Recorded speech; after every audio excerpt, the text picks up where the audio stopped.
Bismillahirrahmanirrahim. Assalamualaikum warahmatullahi wabarakatuh. Selamat pagi semuanya. Salam sehat selalu. Semoga hari ini teman-teman semua masih diberikan kenikmatan dan kesehatan. Pastinya kita berharap dengan kesehatan tersebut kita bisa melewati masa-masa ini dengan baik. Ya, bertemu lagi dengan saya di mata kuliah KDK, konsep dasar keperawatan. Nah, kali ini saya akan membahas tentang teori caring menurut Jane Watson. Ya, nah, sebelumnya teman-teman pastinya sudah banyak mengenal tokoh-tokoh keperawatan yang sudah dipelajari pada pertemuan sebelumnya. Baik, untuk lebih singkatnya lagi, langsung saja kita ke pembahasan tentang teori caring menurut Jane Watson.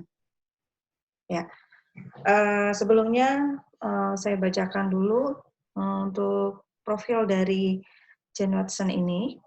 Aslinya namanya adalah John Brodess Watson. Dilahirkan di Grenville pada tanggal 9 Januari 1878 ya. Pastinya kita belum, teman-teman pasti belum pada lahir ya, sama saya juga belum. Dan wafat di New York City pada tanggal 25 September 1958. Jane Watson ini mempelajari ilmu filsafat di University of Chicago dan memperoleh gelar PhD-nya tahun 1903 dengan disertasi berjudul Animal Education. Watson dikenal sebagai seorang ilmuwan yang banyak melakukan penyelidikan tentang psikologi binatang. Nah, apa kaitannya teori beliau terkait dengan keperawatan? Kita lihat ya. Oke. Baik, konsep caring. Caring science merupakan suatu orientasi human science dan kemanusiaan terhadap proses, fenomena, dan pengalaman human caring. Caring sendiri ya adalah science, ya ilmu pengetahuan, seperti juga sains lainnya, meliputi seni dan kemanusiaan.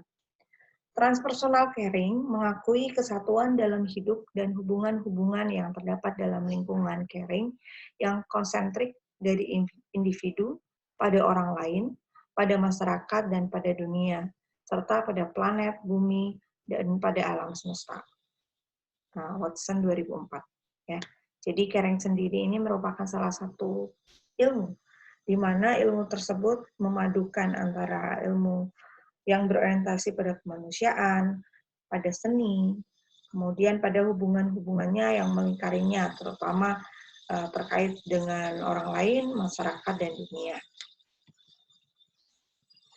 Teori human caring yang dikembangkan oleh Watson antara tahun 1975 sampai 1979 hanya berkisar pada 10 karakter faktor.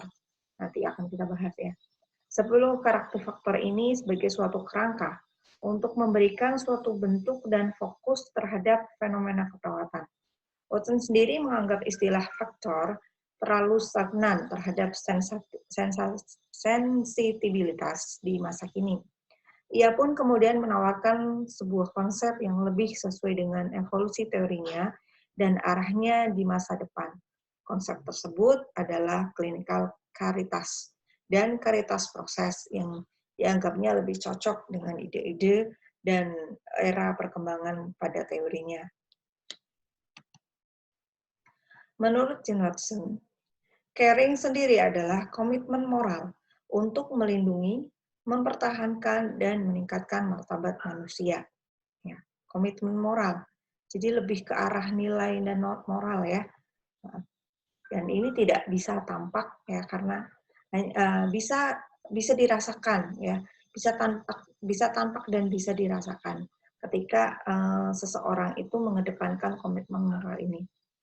Adapun keperawatan menurut Watson ini didefinisikan sebagai ilmu manusia tentang pengalaman sehat, sakit, penyembuhan yang diperantarai oleh transaksi perawatan manusia yang profesional, personal, ilmiah, estetik, dan etik. Ya. Jadi ketika kita melihat caring dan keperawatan ini akan ada titik temunya, di mana dua-duanya mengedepankan tentang moral, ya, caring juga tentang moral, sementara keperawatan juga ada sisi estetik, ya. Estetik dan etik ini juga akan sangat dekat dengan yang namanya moral, attitude dan sebagainya. Di mana ketika kita melakukan keperawatan, seni penyembuhan terhadap orang yang sehat dan sakit, disitulah kita juga mempunyai komitmen moral untuk mempertahankan dan meningkatkan derajat dan martabat manusia.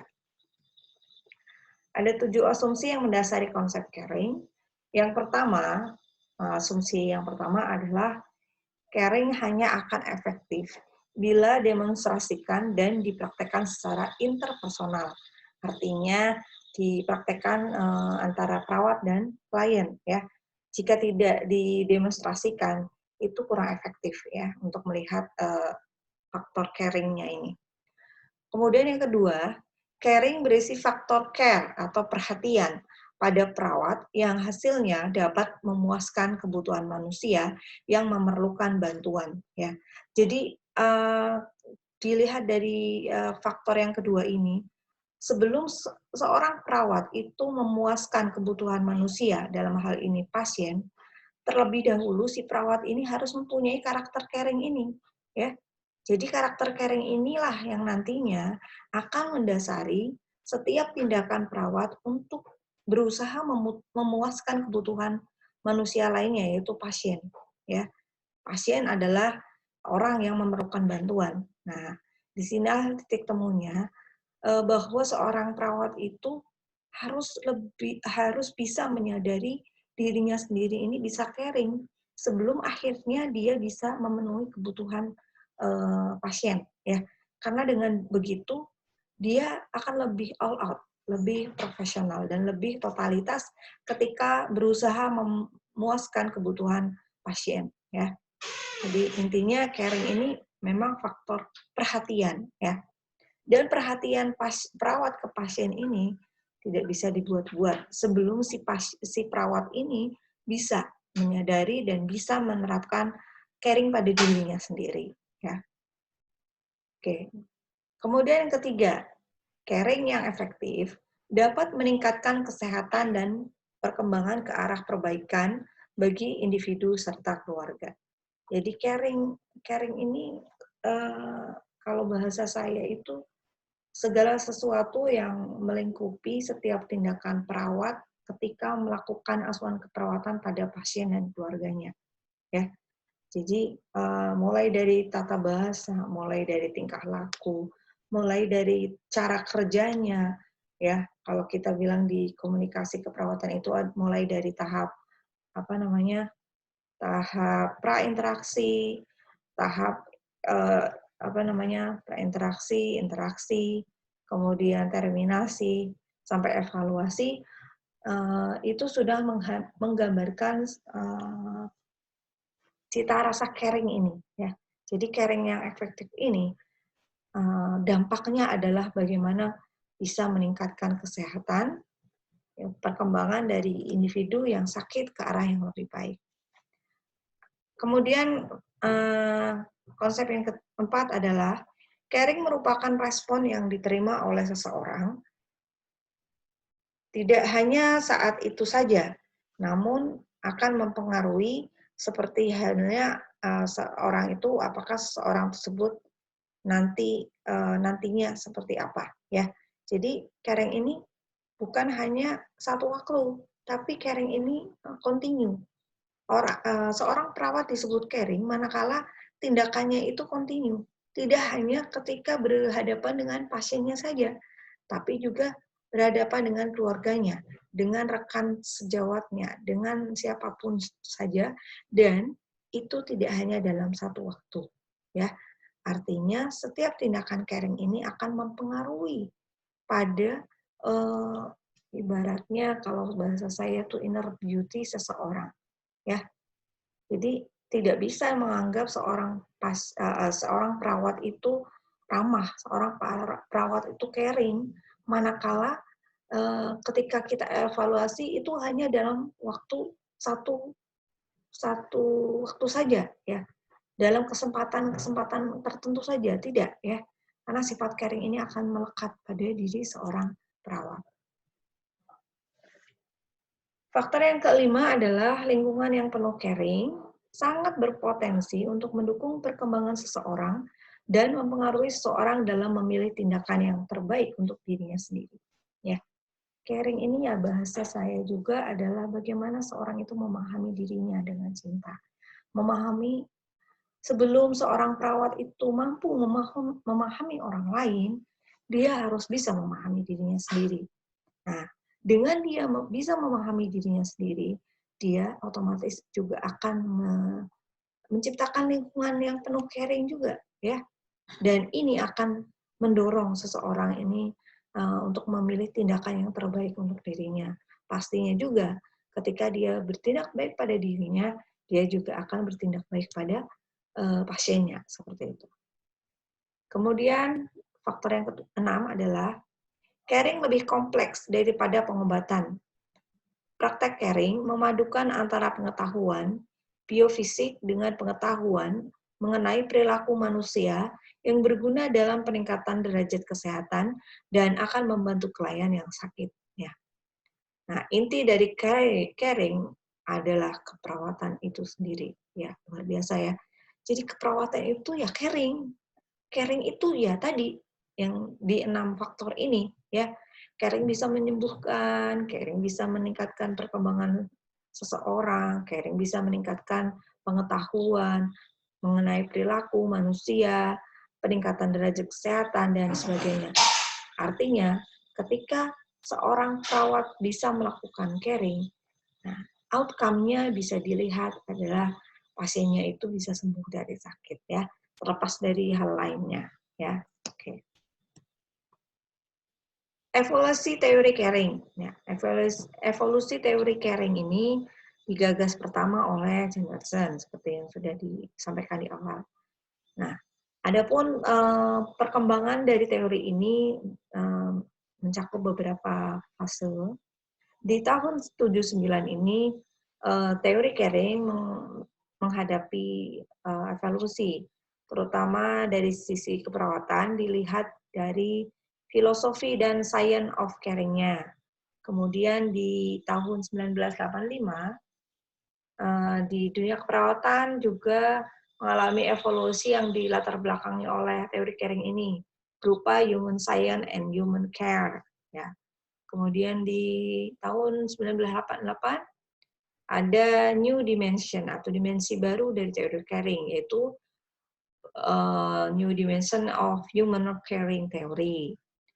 Kemudian di tahun 1989, Watson Philosophy and Theory of Caring in Nursing.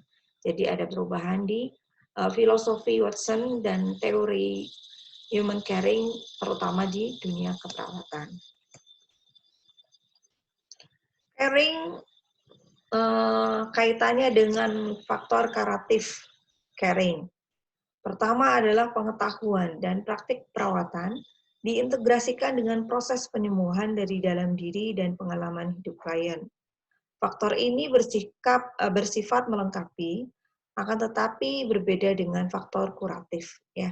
Jadi bukan faktor penyembuhan, tapi faktor kuratif ini akan bisa melengkapi, akan bisa menunjang proses penyembuhan pasien ketika faktor caring ini melekat dalam asuhan keperawatan yang diberikan pada pasien tersebut ya.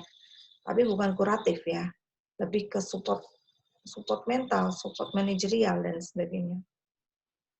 Untuk kuratif sendiri dikembangkan oleh dokter, sementara kuratif akan lebih sering dikembangkan oleh perawat ya. Karena apa? Karena perawat itu lebih lama berhubungan dengan pasien ya.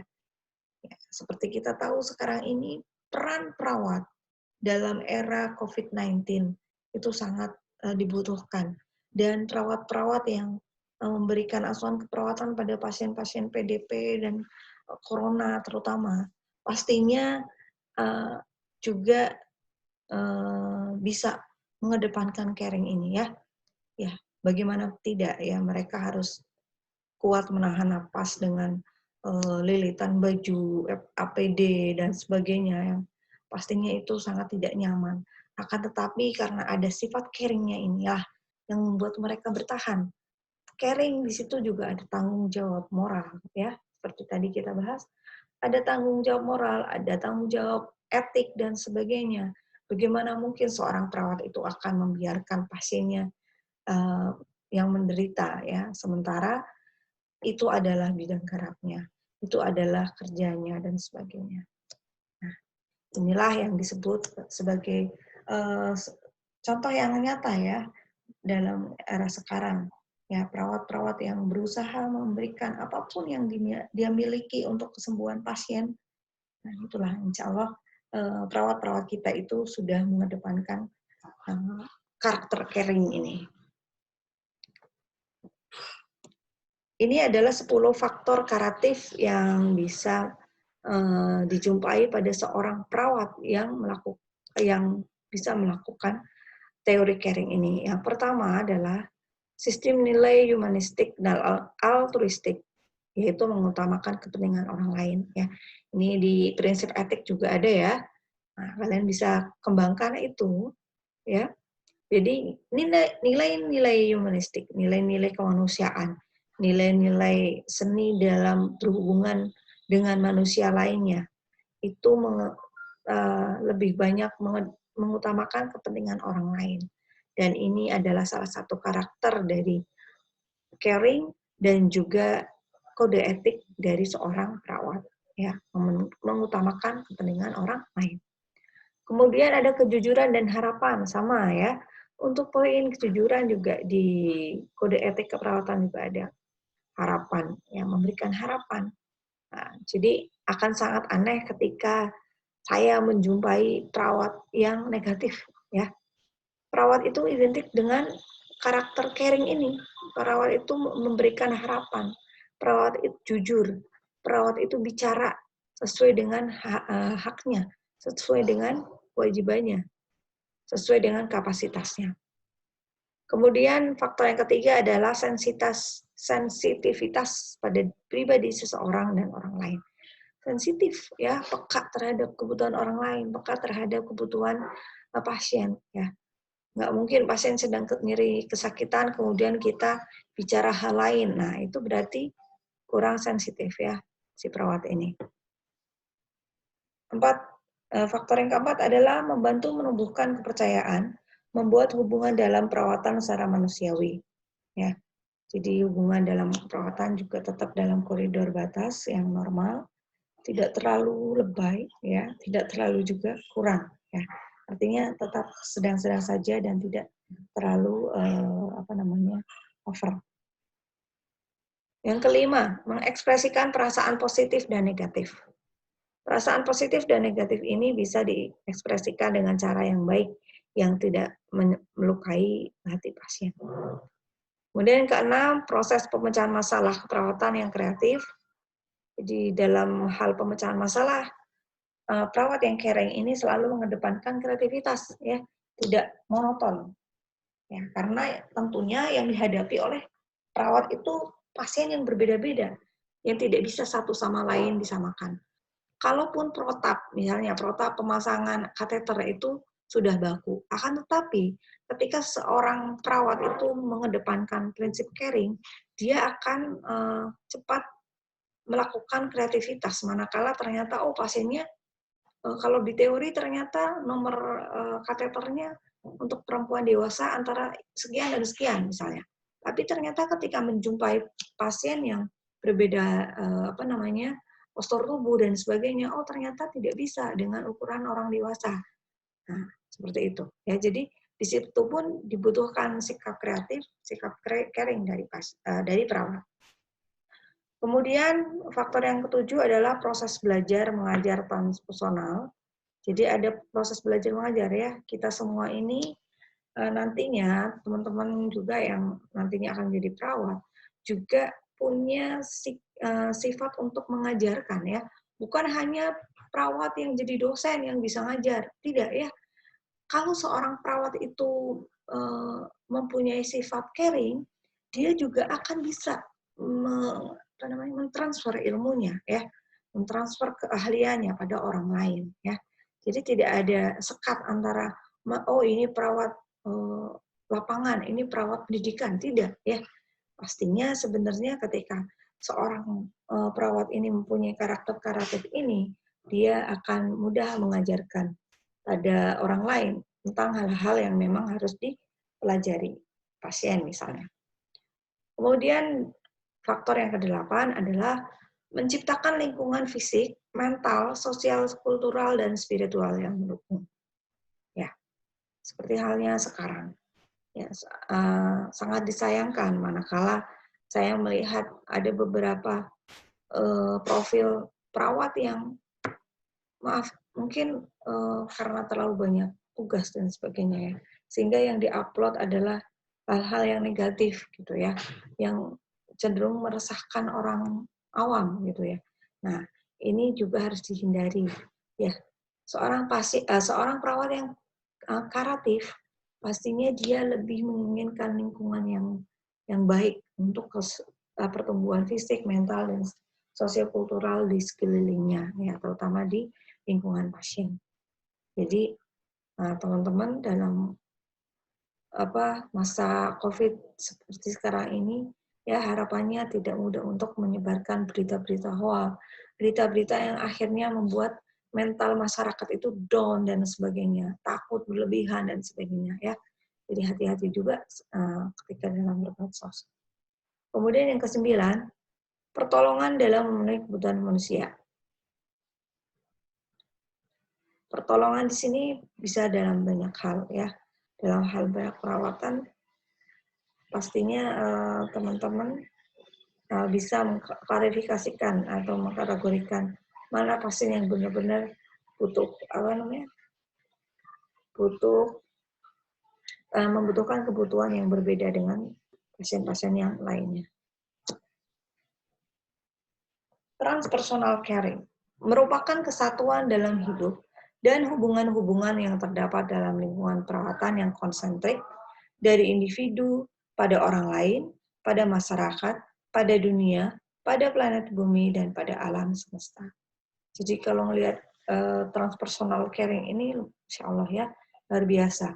Karena dari definisinya tidak hanya menitikkan pada satu titik tentang hubungan perawat dengan pasien saja, tetapi pada orang lain, masyarakat, bahkan dunia, bahkan alam semesta ya. Jadi luar biasa sekali seorang perawat yang bisa menerapkan prinsip caring ini. Adapun transpersonal caring relation, ya, disebut caring relation adalah ketika hubungan perawatan transpersonal mencirikan jenis hubungan perawat perawat spesialis yang tergantung pada yang pertama komitmen moral perawat, terutama dalam hal melindungi dan meningkatkan harga diri komunitas yang ada. Kemudian yang kedua, kesadaran perawat dalam berkomunikasi untuk memelihara dan menghargai jiwa seseorang sehingga tidak menyamakan status seseorang tersebut dengan objek atau benda.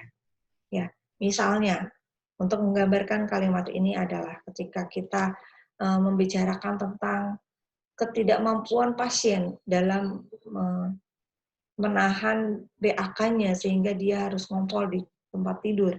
Nah, seorang perawat yang mempunyai caring relationship ini akan melihat-lihat bagaimana dia mengkomunikasikan hal tersebut.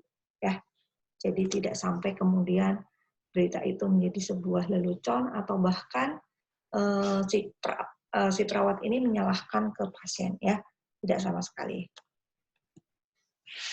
Selanjutnya, kesadaran perawat dalam memberikan perawatan sangat berpotensi menyembuhkan, sehingga hubungan yang dengan pengalaman, persepsi, dan hubungan yang intensif akan sangat berperan dalam penyembuhan ini.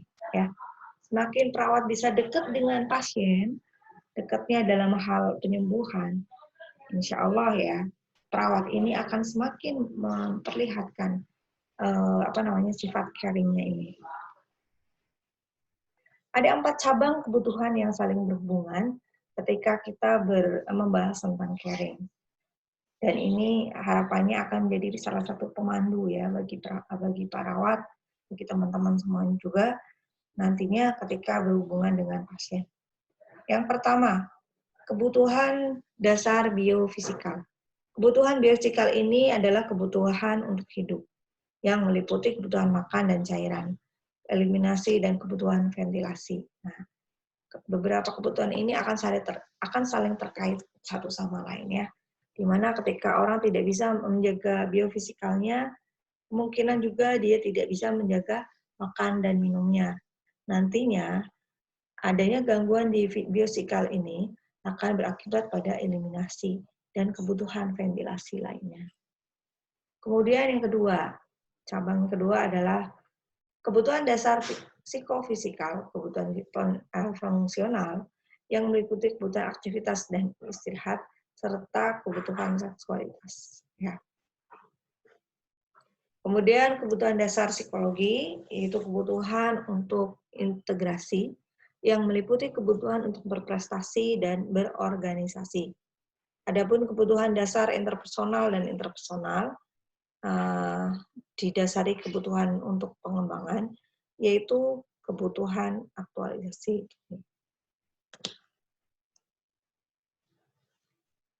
Selanjutnya kita bahas tentang keyakinan Watson mengenai 4 pilar yang tadi disebutkan di awal.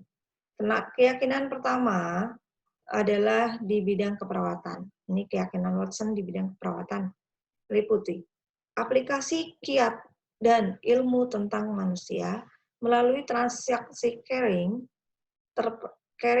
intrapersonal untuk membantu seorang mencapai kesalahan pikun-pikunnya yang menimbulkan pengetahuan diri, pengendalian diri, perawatan diri, dan penyembuhan diri. Kemudian untuk klien atau manusia itu sendiri adalah seseorang atau kelompok yang mengalami ketidakselarasan pikiran-pikiran jiwa yang membutuhkan bantuan dalam keputusan sehat sakit untuk meningkatkan keselarasan, pengendalian diri, pemilihan, dan determinasi diri. Kemudian konsep selanjutnya adalah kesehatan. Kesehatan di sini dari sisi caring adalah keutuhan dan keselarasan dalam pikiran, tubuh, jiwa, antara diri dengan orang lain, dan diri dengan alam semesta. Kemudian lingkungan terjadi di mana saat interaksi kepedulian interpersonal terjadi antara klien dan perawat. Berikutnya konsep utama teori Jane Watson. Konsep utama teori Jane Watson untuk memahaminya kita perlu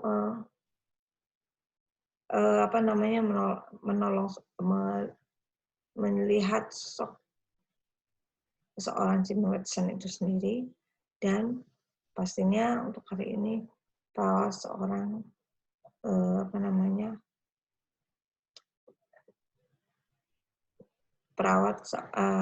antara perawat yang nantinya akan berhubungan dengan pasien.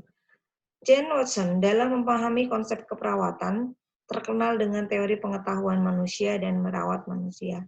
Tolak ukur pandangan Watson ini didasari pada unsur teori kemanusiaan. Pandangan teori Jane Watson ini memahami bahwa manusia memiliki 4 cabang kebutuhan manusia yang saling berhubungan di antaranya tadi ya, yang sudah kita bahas. Biosikal, psikososial, psikofisikal, dan intra.